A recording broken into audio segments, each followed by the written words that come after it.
Assalamualaikum warahmatullahi wabarakatuh.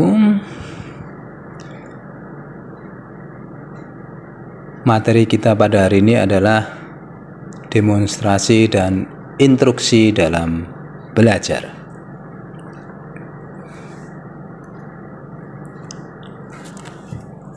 Instruksi merupakan usaha dari guru untuk membuat motivasi, perhatian dari siswa dapat meningkat, sehingga proses belajar dan hasil belajar dapat berhasil sesuai dengan harapan atau tujuan yang telah ditetapkan sebelumnya.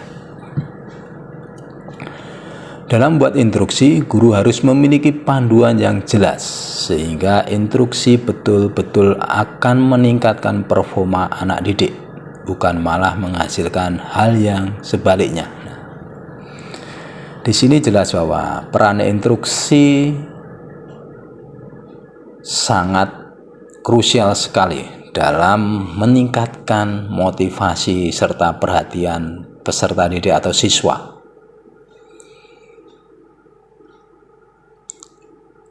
Sehingga performa siswa atau anak didik bisa meningkat secara optimal. Instruksi biasanya dilakukan oleh guru dengan menggunakan secara verbal. Biasanya dalam melakukan instruksi, guru menggunakan kata-kata kunci yang pendek yang berfungsi mengarahkan, meminta perhatian, ataupun memberikan aba-aba. Kata-kata kunci hendaknya mudah dipahami, jelas apa yang diperintahkan, yang berfungsi mengarahkan ke siswa dalam menguasai materi ajar, dan disesuaikan dengan kondisi lingkungan yang ada. Contohnya, ayo pukul, bolanya dipukul, awas kaki, serang kirinya, tekan, pukul, awas posisi kakimu, serang posisi kirinya, tekan lagi bolanya.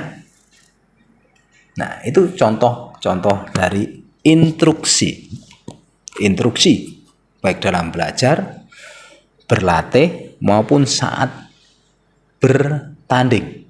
Nah, di situ peran penting dari guru atau pelatih ketika memberikan instruksi. Kemudian ada panduan dalam membuat instruksi. Pertama, bahwa dalam instruksi kita harus membuat kata kunci yang hanya fokus pada penguasaan gerak yang ditampilkan oleh siswa atau peserta didik.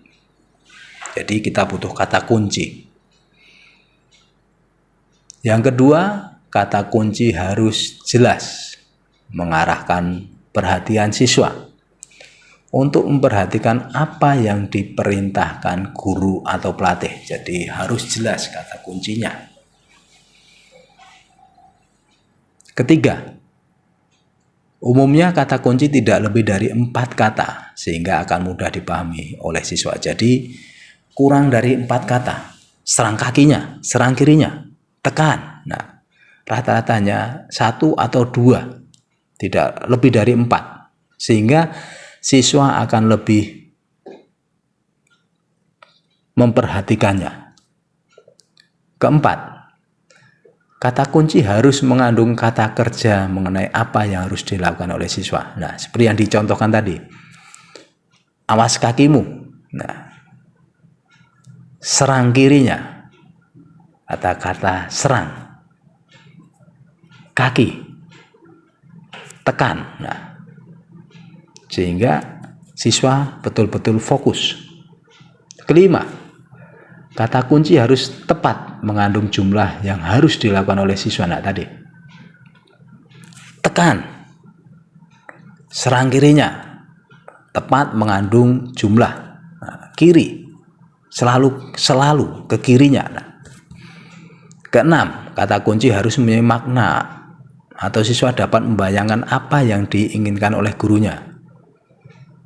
Misal, buat angka T.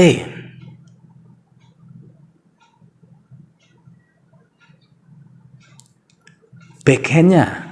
Nah, yang ketujuh, gunakan kata kunci hanya 3-4 bentuk dalam tahap awal belajar gerak. Nah, tidak boleh banyak-banyak, hanya 3-4 bentuk.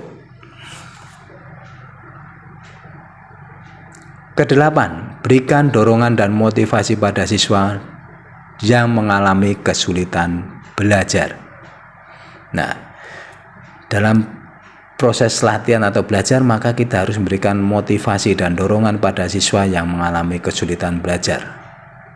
Kesembilan, ulangi kata kunci sesering mungkin pada tahap awal belajar. Nah, perlu pengulangan yang lebih banyak lagi sehingga siswa betul-betul paham maksud yang dimaksudkan oleh pelatih adalah seperti ini.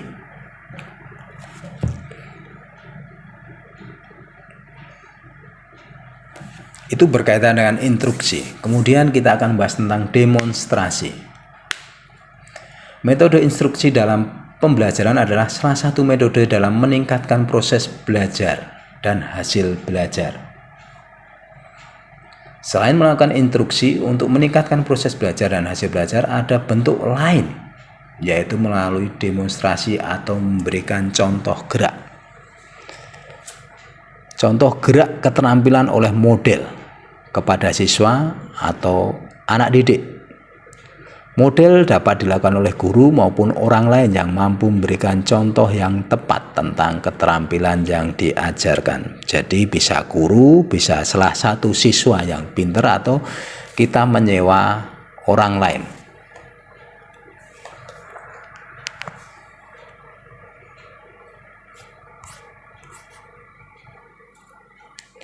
Bandura dalam proses belajar melalui pengamatan terdapat 4 tahapan. Tahapan-tahapan itu adalah: 1. Perhatian bahwa tahap ini pembelajar mengamati guru atau model yang memberikan contoh apa yang dipelajari, dalam hal ini keterampilan gerak, jadi melalui demonstrasi tadi. Yang kedua, retensi. Pada tahap ini si pembelajar mulai memahami teknik yang dilakukan oleh model dalam memberikan contoh keterampilan. Di sini pentingnya model harus mampu tepat memberikan contoh pola gerak atau teknik yang diajarkan pada si pembelajar. Yang ketiga adalah reproduksi. Pada tahap ini pembelajar harus mampu menirukan apa yang dilakukan oleh model, sehingga peran model dalam memberikan contoh sangat penting. Contoh harus tepat, mudah ditirukan oleh siswa, sehingga akan mudah dikuasai oleh pembelajar. Nah, itu pentingnya reproduksi. Yang keempat, motivasi. Derajat keberhasilan diri dalam mempraktekkan keterampilan baru akan memberikan rasa percaya diri atau memotivasi diri pembelajar. Kepercayaan diri pembelajar yang kuat akan membuat motivasi pembelajar menjadi kuat pula, sehingga pembelajar akan mampu secara terus-menerus melakukan apa yang diperintahkan oleh guru. Nah, dengan dia terus-menerus mengulang apa yang dipelajarinya, maka dia akan lebih mampu atau lebih mudah menghafal gerakannya. Model ahli dan model biasa dalam melakukan demonstrasi. Yang dimaksud di sini adalah kebutuhan model atau contoh atau pemberi contoh. Jika model ahli maka status tinggi. Model biasa status sama atau teman sekelas. Jika ahli, yang kedua memiliki level penampilan tinggi. Jika biasa, penampilan kinerja sama. Jika ahli, demonstrasi terus-menerus. Pemberian contoh bisa bervariasi jika biasa. Jika model ahli, kata kunci diikuti contoh langsung. Jika model biasa, kata kunci dan umpan balik dari guru. Model ahli, identifikasi teknik benar. Jika biasa, kadangkala ada kekeliruan. Jika model ahli, koreksi teknik secara satu persatu. Jika model biasa, menguatkan beberapa solusi. Model ahli, penguatan dengan mimik muka dan menuntut pengulangan yang terus-menerus. Jika model biasa, penguatan melalui pemecahan masalah dan berpikir. Kemudian model ahli menampilkan pemberian contoh yang selalu tepat. Jika model biasa, dalam pemberian contoh kadang ada kesalahan. Secara umum, penggunaan model yang ahli memiliki banyak manfaat, akan tetapi di sisi lain untuk menyediakan tenaga ahli akan mengalami kesulitan, sehingga muncullah model dari teman sebaya atau yang dikoreksi oleh guru. Berdasarkan uraian di atas, dapat disimpulkan bahwa penggunaan model pembelajaran sangat penting dalam menunjang keberhasilan proses pembelajaran. Untuk itu, guru harus mampu menjadi model yang dapat mencari model yang tepat, karena dalam pembelajaran gerak contoh langsung sangat penting. Terima kasih, kita minggu depan materi motivasi. Assalamualaikum warahmatullahi wabarakatuh.